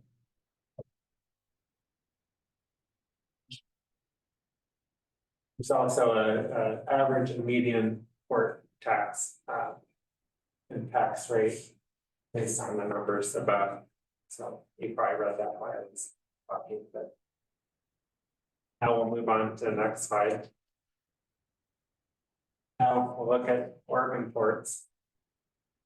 The blue bars on this chart represent the amount of budgeted tax revenue 23-24 fiscal years for this study. The green line represents the percentage of tax revenue relative to the size of the budget. These amounts, budgeted amounts range from 105 to 961,000. And again, with the average and median amounts listed on there. The percentage of tax revenue to their total port budget ranges from 0.8 to 13.5%. And as a point of reference, I included what the Port of Columbia County tax actually looked like in comparison to these other Oregon ports. It should also be noted that ports in Washington can levy up to 45 cents per $1,000 of assessed value, in contrast to Oregon ports that have a much lower levy rate. If the port were to collect the tax, which is our levy rate in Columbia County, is 0.088 cents per $1,000, as compared to the maximum of 45 cents per $1,000 in Washington. If we were to collect the tax, that would be around $500,000 per fiscal year, which fits within the percentage of budget of these other Oregon ports. If Oregon ports could use the same statutory maximum levy rate of 45 cents a $1,000, like we in Columbia County here, we could generate up to $2.59 million, which would be an increase of over $2 million to the port, or equivalent of 418% more tax money if we were in Washington under the same circumstances. So we've also met with the Columbia County's assessor's office to learn more about compression concerns, where there would be minimal to no impacts on filing the port tax, and funding for schools would not be impacted since they are in a separate compression category. When you say little to no impact, are you talking about little to no impact on other taxing districts or little to no impact on taxpayers? Other tax. So taxpayers would be paying. Footing the bill. Yeah. Many more slides of this, because you want the levy, I got that 20-30 minutes ago. Where are we going? I've got a couple here. I see it too. So here is some data from our 2024 strategic business plan.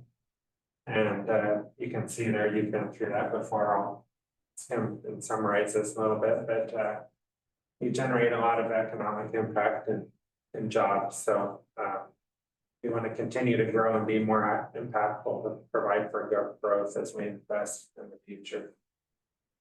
All right, Krista. And talking more about the tax dollars, why leverage locally generated tax dollars. Which makes us more eligible for grant opportunities, and we also become more competitive.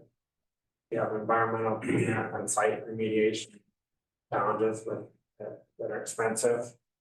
And we also need to look at how we're gonna manage and replace funds that we deploy from our reserve funds. So, if you're to assess the tax, leveraging those dollars would be extremely valuable for the community. Next slide. So this is the last one, Commissioner. When looking at our financial resilience and long-term relevance of the port, including this non-operating revenue from grants, loans, and property tax revenue, all needs to be considered.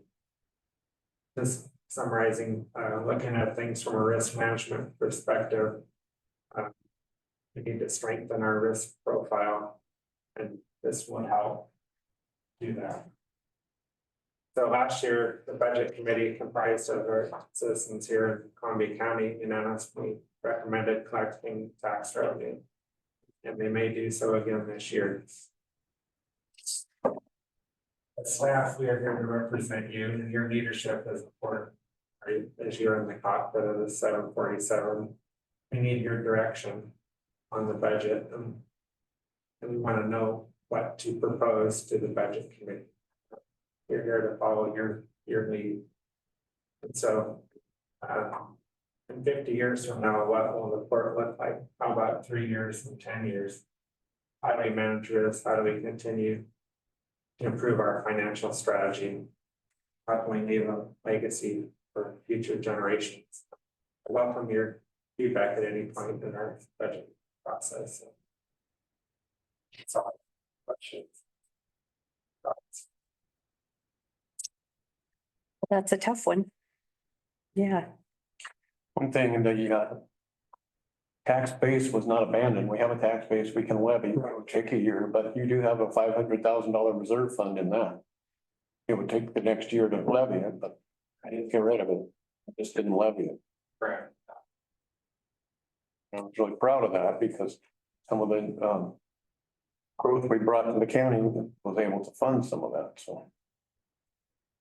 That's where I stand with it. I expect I'm gonna be forced into a corner to vote for it for the environmental cleanup and remediation, which makes a lot of sense because we have an opportunity to get rid of a problem in the city and on the port's balance sheet with that levy, but that's about the only thing I found that would consider to go back on our ability to provide to the citizens a tax-free port.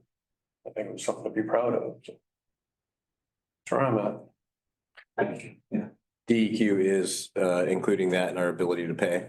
They've indicated that in their analysis, they would consider revenue that we're really not accepting, so. You know, our attempt has been to try and limit it to insurance proceeds. And so they might pump it up by 500,000 a year. I don't know how they'll facilitate that, but that's what they've told. Essentially saying our taxpayers should be footing the bill for environmental cleanup or a portion of it. They phrase it differently, but it's essentially the same. Because I just kind of want to get that out there. if they done their job, then hotel is gonna pay for it. Exactly, yeah. well, and of course, for me, the big issue is that we willingly, with no negotiations whatsoever, accepted a major reduction in our income with Next. And now we are asking the taxpayers to pick that difference.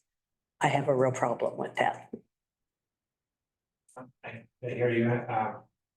My only feedback would be, what's the risk of not having that project go through and not collecting any tax revenue? How does that make position? So that's still possible. Let's, 5, 10, 20 years. I understand. But for me, it's like, we didn't even try. We didn't try and negotiate a difference. We just simply accepted what they asked for. Well, I would assume that all the taxpayers will also ask us not to reinstate the tax. And my question to all of us is, who is more important? And that's a tough question. I get it. It's a tough question. But the citizens of this county deserve every bit as much consideration as a possibility of a new business. I think there's two important things for me in that. One is we're not necessarily, we may get that money still, the project, it's a project moves forward, we get that money. It's not in our budget, obviously. And the other thing is, I don't think it's a black and white decision. If we said, well, we want you to pay, very likely they just fold and go away and we don't get the money either way. This maintains, in my opinion, the ability to get the money as well as the project. So I'm in a slightly different headspace on that, but I do appreciate how it looks to the public, and that can be really, really tough. Well, I'm not saying I've made up my mind. I'm saying, I mean, this is tough. I don't want to vote for this at all, but I understand, especially after today. Today's been nothing but bad news. I understand the position that we're in. I just know that all the taxpayers are also in this state of what the heck is going to happen. I would like to know, considering the new era we're moving into with all the tariffs coming into effect, I would like to know what of our customer base is going to be affected by this. I assume every one of them, but to what degree? Like, will Rain Shadow be severely affected? Yeah, I mean, these are my questions. I want a lot more information before I make a decision about whether to impose this on the citizens of the county. And to be clear, I very much agree with all that. I'm just pointing out the differences in how I feel about next. I am concerned about our citizens and their willingness to pay another tax. I mean, we would be imposing it. They have voted against several taxes recently. Public safety-based taxes, which are usually passed pretty easily. So I don't think our public is in a position to pay more taxes or wants to. So Well, and especially we don't know how many people will be losing their jobs. Yeah. We have no idea. We stopped taxing, what was it, 3 years ago now? 4 years ago? 3? Was it 5? Was it 19? I believe it was because No, it was. Oh, okay. Anyway, in essence, on a promise from Next to be the provider of income on the basis that was a tax that had been levied for years. We have a tax base. We don't have to go for a levy. yeah, it doesn't mean that they want it. Want another tax. No. We are in probably the most precarious position this port has been in ever. I don't know the history back before I started being on the port, but we are not financially in a good place at all. And to say that we're willing to sacrifice ourselves for, we're in essence saying we don't trust ourselves to be the kind of leadership and economic development that we should be. So I think we need to, as I've said right from the beginning, I think that tax needs to be levied. I think we made a big mistake not doing it. I'd just like to put on the record that as the one who pushed hard to relieve the tax, not to eliminate, but not to levy it for those years, had nothing to do with the Next Energy project. I still to this day don't want to count on any money from Next Energy until they build. Yeah. And I think we worked hard not to do that. It was for the oil train discussions about, South County had a big discussion about what do we get for this train traffic that goes through? And what we said is the entire county benefits from the tax base. And so we had the opportunity to lead by showing that we could not levy ours, which at the time was about 300,000. So we didn't levy it for those years. Saying that, if that business went away, we'd be right back to it. That business has kind of gone away or curtailed quite a bit somewhat, but. I very much acknowledge all of the financial issues as we have seen, right? I think we do have issues and it's a choice of, are we going to place this on the backs of people who are probably also struggling financially? And I know it's not a lot. I still kind of go back to, if we are going to do it, this is a bit of a chicken and egg scenario with staff and doing some outreach. We need to be talking to our taxpayers and constituents and showing them what the impact is, seeing if they're okay with it. Because I think in a lot of instances, it's like $40 a year or something like that. But I don't think they know that. They just see another tax. We discussed that last time this was brought up as well, the outreach, and to comment on the financial state right now of everywhere. I mean, to do a study would be next to real difficult, is the word I would use. It's day to day right now, so. Right. Especially with some of our tenants, I mean, the major ripple effect there. But today has been definitely a major eye opener, Guy, loud and clear on the financial state of everything, so. Can I, Robert, did you want to finish? Well, I did want to say that Next Energy, I have worked with you guys a lot of energy in his discussion, whether you believe it or not, and every businessman would say this, I agree. His discussion was reduction or we're gone. But, and of course, he would say that, I understand that. But the rationale behind lowering that fee was that they went from $10,000 a month out there on their option price to $108,000 a month on the exercised option prematurely due to the Corps of Engineers pulling back the 404 permit. Yep. So we settled somewhere above the 10,000 that we were getting and below the 108 for full use. So they're not doing anything with the property. They should have just left it optioned at the 10,000. So net to the port, we're up and we'll recover all that should they build. So, but as far as my financial thinking going forward, I won't count on any revenue from Next Energy, period, except for each month that we get it, because I mean, and Guy's point is well taken, that major customers could have issues, and we have an export customer out there that could have an issue. The good news is it's hard to move power plants, and Portland's gonna need electricity, so. That'll be one of the last ones. Can I offer something for consideration here? You know, ports, for whatever reason, we don't have a dedicated source of funding. MARAD's probably the closest thing. We're competing with other entities, public, private, for infrastructure dollars that the federal government offers and the state. If we were to potentially dedicate the tax, say, to grant match only or a project which is going to be paying on that for a long time, think about the multiplier effect of grant dollars. Usually there's a match involved, and if the port's 20% match and they get 80%, that's a really good return if we were to say that money was be specific for grants, say.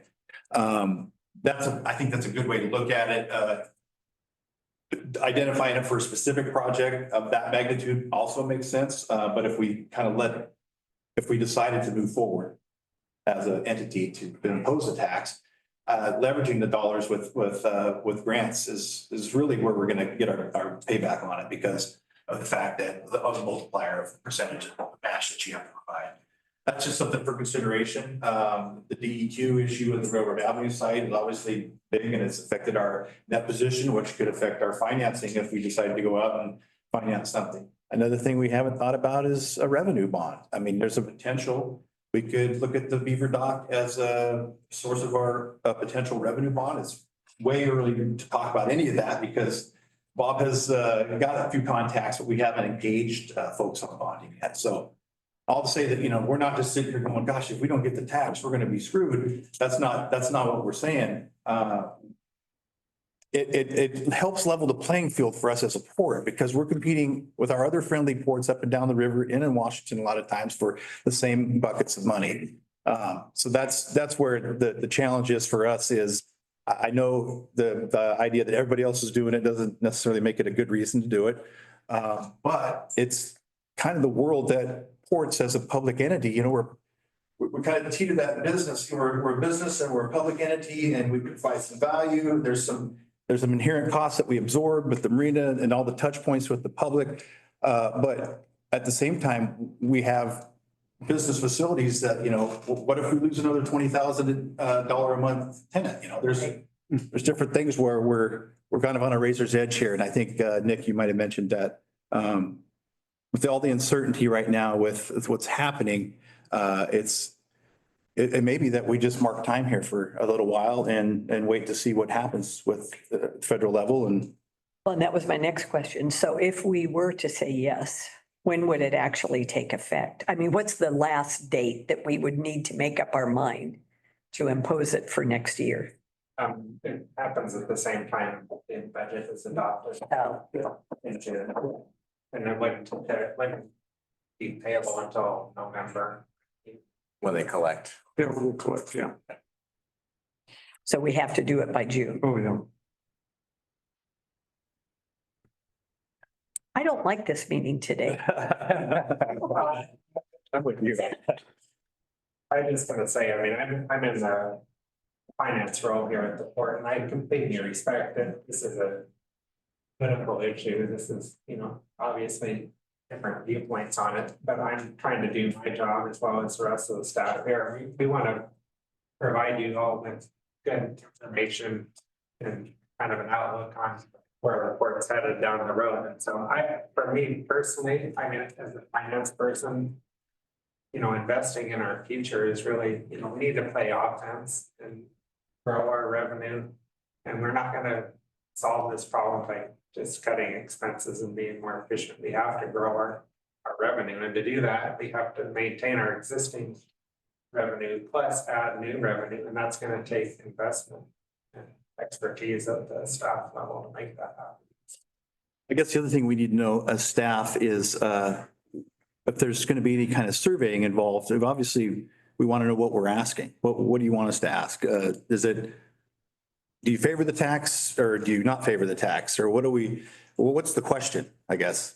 Well, my question, if I was a taxpayer, my question would be to you, if I pay you $40 a year, what's the benefit to me?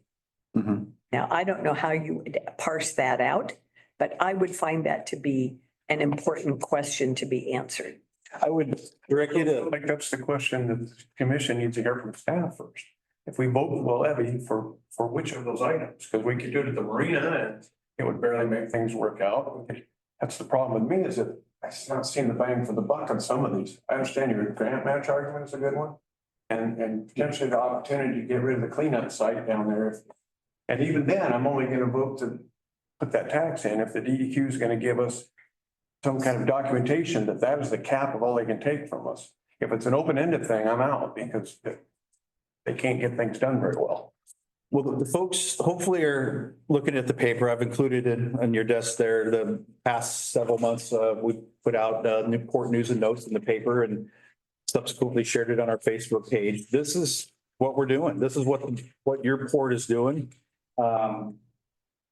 If we go down to the marina and ask people questions, I mean, that's going to be a pretty specific group of people. And of course, they're going to say, we love the marina, but reality is how many people use the marina in the county? Percentage of the whole county, it's a very small percent. So I think there's probably more than one. I think it's pretty valued in South County. I know that's not fair for the folks of Clask and I, but I really think that it is very valued right here. And again, it is the only place. I'm not saying everybody enjoys power boating or kayaking, but it is the only place to go right now. And there is and there is no other place to go. So that's why this is kind of such a paramount topic here, because I think it may be being undervalued almost how important it is to community. I really think that. I mean, Yeah, I agree. It's dollars, right? If we take less, if we use the money, take less of the loss. After we stay, it means we have other revenue. Sure. I mean, budget purposes, I think we heard the answer today. He had to warm it up to us, but the future of that marina looks from this report to be very bright for kayaking and all things, and that's something that's glad to see. Power boating, I mean, I don't think we shut it off tomorrow, but I think it's gonna be on a plan that Mother Nature's in charge of, and Slowly change. if you own a houseboat, we might want to warn you that you're gonna have limited years to be able to get it out of there. I 100%. I think we have some really tough decisions to make there. I mean, this Paul Sorensen's review of that was excellent. It's a shame that someone has public knowledge, but I mean, if some outreach would just be hit play on that slide there, so I'm not saying that's, it's not fair to say that. And it's hard to, when you levy a tax, to just, hey, we're using this just for that, because it's not fair to the rest of the county, so. I just wanted to say a couple things. One, you did an excellent job on presenting this. You did exactly what you needed to do to show us the financial position, whether we like it or not. We need the information to make an informed decision. So thank you for that. And the other is in regards to outreach. Maybe it's not a question. It's just putting information out there. This is what the commission is looking at. Here's our budgetary issues. Here's what the Marina looks like. Here's all this other stuff. Here's how a tax would impact you. We're currently contemplating whether we levy that tax or not. I don't know. That's just one idea. I know, It could be one of these, right? you could put a billboard in town and it still wouldn't be advertised enough, right? Yeah. I mean, so that's the bottom line. I'm not saying, I know that's a very tough, Gina and whoever else is involved, trying to have enough outreach. I think it's next to impossible, so. We were elected to take in the information and do the best we can. Right. I'm hoping somebody like Ralph back there is gonna tell us what he thinks in public comment next month or something like that, so that we can start to get an idea. We know what Ralph thinks. Well, having seen all the information, right, just kind of curious. Ralph is one example, and then hopefully we can get some feedback from others. Yeah, Matt, from my position, I mean, this is kind of stepping out of my direct finance role, but we want to provide you all with information so that you can advocate for the port too. This isn't just a here and now situation. This is looking out in the future and what are future generations, what are we going to be from the county? How are we going to be relevant? How are we going to be successful? And that's planning starts now. That's the most important part, is the future. And so we have to be able to tell that story to the community. This is what we're doing. It's like you say, this is what we're doing with your tax dollars and the multiplier effect, you know, where we can get like $4 for $1 tax money when we do grants or other financing projects. You know, I actually have a slide in there that I somehow or another didn't get in the presentation that goes over some of that, but you know. Well, I'm gonna give you one more talking point in favor of the levy, which I'm not sure I'm convinced yet, but one of the other reasons that we voted to eliminate it was the Columbia County Development Agency was siphoning money off for the Port Western Urban Renewal District. And it's actually coming from other districts, not from the taxpayer, didn't cut them, but we were able to convince the county to get that thing paid off and shut down, which Save taxpayers. that line item off the budget didn't save the taxpayer any money, except that money went to the districts they pay for now, cities and counties and fire departments, instead of going out to Port Western. So we've gotten that paid off and that taken care of. And that just happened last year. We're here to support you and we want to help you, you know, share that message with the community. You know, I think staff here is really encouraged and talented and we want to see the port succeed and support you guys. After last year, you know, we brought the draft budget with the tax in it. I want to make sure we're on the right track this year. If it's not going to be brought as the draft, that's fine. We got to get ready for the 29th. After last year, I felt like the outreach that we needed to do, Nancy's always complained that nobody knows the port enough, so we wanted to get out on paper. And like I said, paper's maybe not the best way, but Facebook apparently seems to be the next thing in this region anyway. So we share them on Facebook when they're published. That's the idea is here's your port, here's what's happening, here's what we're doing, your taxpayer dollars that have already been invested. This is what's happening with them. You know, we stopped short of saying, you know, do you want the tax or maybe we do one on what the tax would bring, or if you decide what you want to do with the tax, if we do that, that could be the issue. We just want to be ready for the 29th meeting to know if you guys want us to include the tax in it or not. And if you need more time, that's. Yeah. So yeah, you're wanting a decision by the April 29th, essentially, a kind of a consensus head nod. 10:45. Yeah. That's just in the opening position. Yeah. Right. So, you know, obviously you probably err on the side of including it in the presentation and all. We could remove it. Yeah.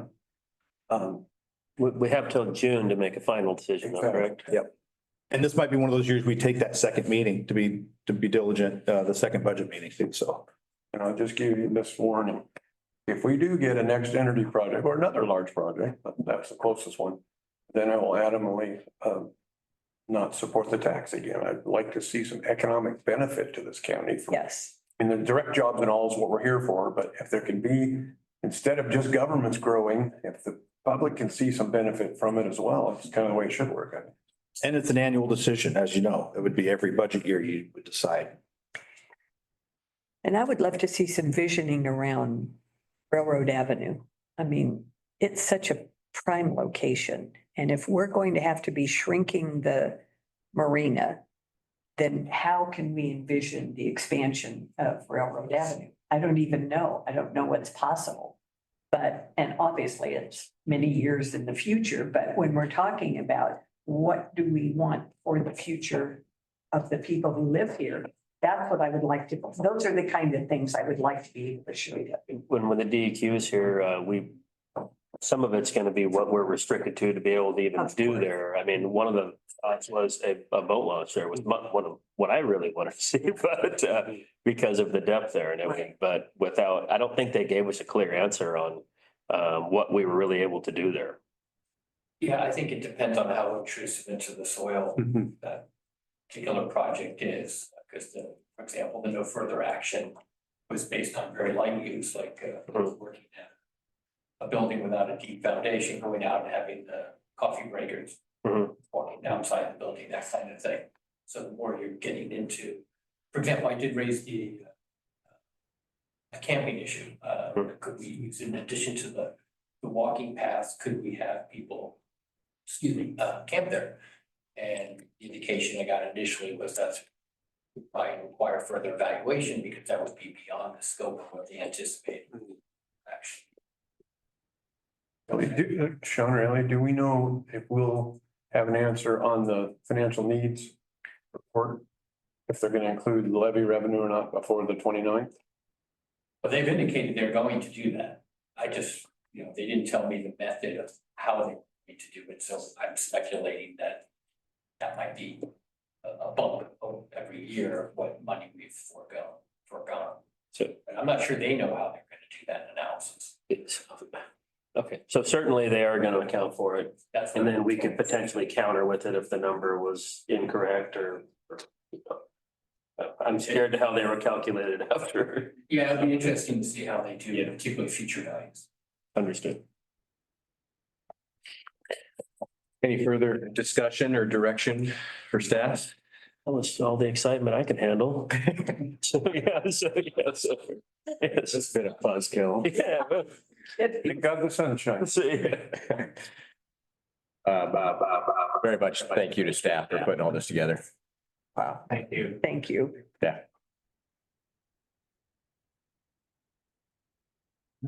Okay, executive director report. All right, commissioners, thank you very much. Good meeting today. Real quick, it's in the manager reports, but a couple Fridays ago, we had an incident down at the boat launch and with a boat trying to fall off a trailer. And Clint and Kim were down there, our maintenance folks, and they did a great job of communicating with us. And my direction was to just stay out of the way, let the folks down there doing what they're doing, handle it.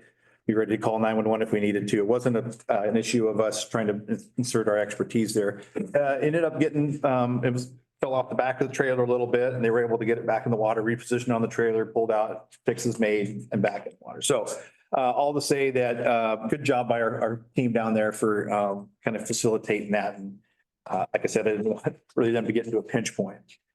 Scappoose Annual Town Meeting was last Saturday. That was an interesting event. It wasn't nearly as attended as it was the previous year. Maybe it was the weather, some other things that factored into it, but still a good chance. Met some of the new counselors there for the city.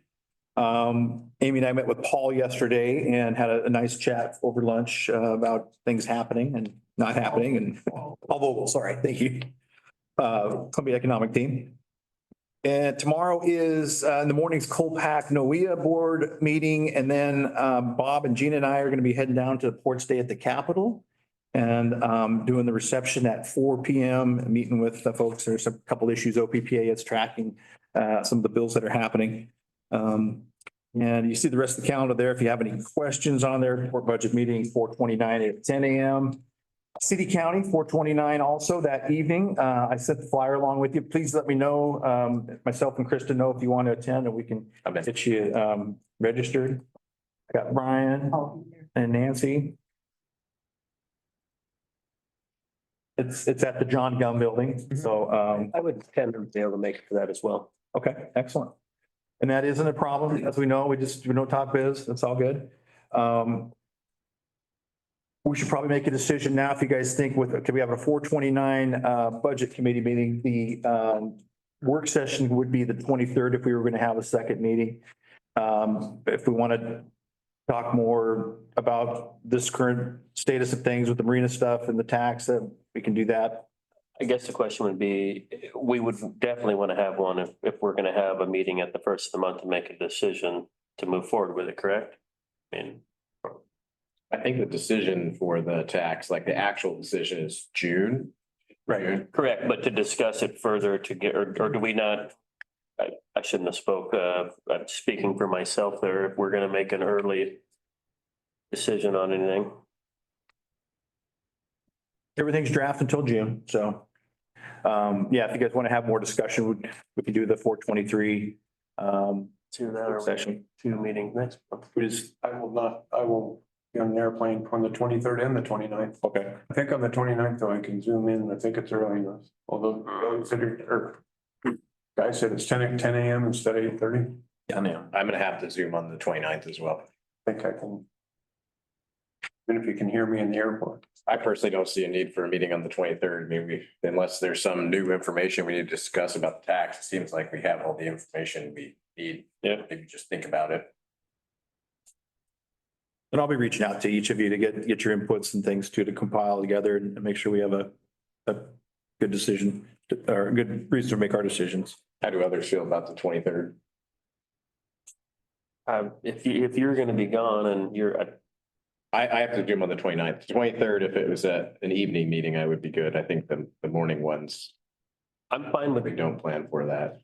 next month as well. I mean, I'm just trying to get, if there's any new information coming to light or something more that there's questions on, we need to discuss at length. I mean, and maybe next month is a better time for it. But if we're gonna have two meetings, maybe next month would be to do it, since it's right at crunch time there. I don't know what your You give more thoughts. time, maybe we'll hear from the DEQ. Is that better for everyone? Chip, does that work for you? No. Okay, so no meeting on the 23rd. Okay. Got it. Thank you. Any questions on the reports or my calendar for you there? All right. All right, thanks, Sean. Commissioner reports, we will start with Nancy. Never mind. I'm fine. Reading through stuff. Yeah. Lot to unpack there. The Marina study I knew it was gonna be good, but it was actually better information than I expected. So I was very impressed by that. I was a little skeptic of it to begin with, but that was a very good presentation and a good breakdown of everything. Guy, you as well, thank you. Thanks to all the staff. I mean, we got a lot of tough decisions to make moving forward. I agree that I thought the Marina report gave me more than I expected from it. Those folks are pretty solid. That was helpful. Hmm. And the guy, I know, I mean, you've been valuable to me since you got on here with the financial situation we're in. I don't really like the new reality. But that's what we gotta do. I understand that. I can be a little defensive because I will say that there's a lot of discussion and a lot of thought to the issues you raised before we did levy it. So I mean, we're thinking future of the port and the taxpayers we represent, but things have changed in 5 years too. And the reason we never decided to vote out the levy was so that we could use it again. So. I would echo the comments on the Marina study. That was exactly what I was hoping to see when we talked about having that commission. So thank you to staff and to DST for Wonderful job. As well, I'll echo the comments about the financial information presented. Thank you. It's really, really helpful. Okay. I don't have anything else to add, so I do believe we have a executive session with a number of different topics. That is correct. I'd like to read the script. Yes. The Board of Columbia County will now meet in executive session pursuant to ORS 192-660, section 2E, to deliberate with persons designated to negotiate real property transactions, and 2F, to consider exempt public records, including written legal advice from court general counsel, which is privileged and exempt from disclosure. Represented in the news media. Thanks, sir, after that meeting. It was all to think. It's hard to be and not just give a knee jerk. Yeah, I think this record will hear some of the hardest decisions. There's no news media here. Specifically directed not to report on any discussion, deliberation, hindsight points or any. Don't want to see that. Which would have never done it. Yeah, don't expect any decisions, you notice I'm like.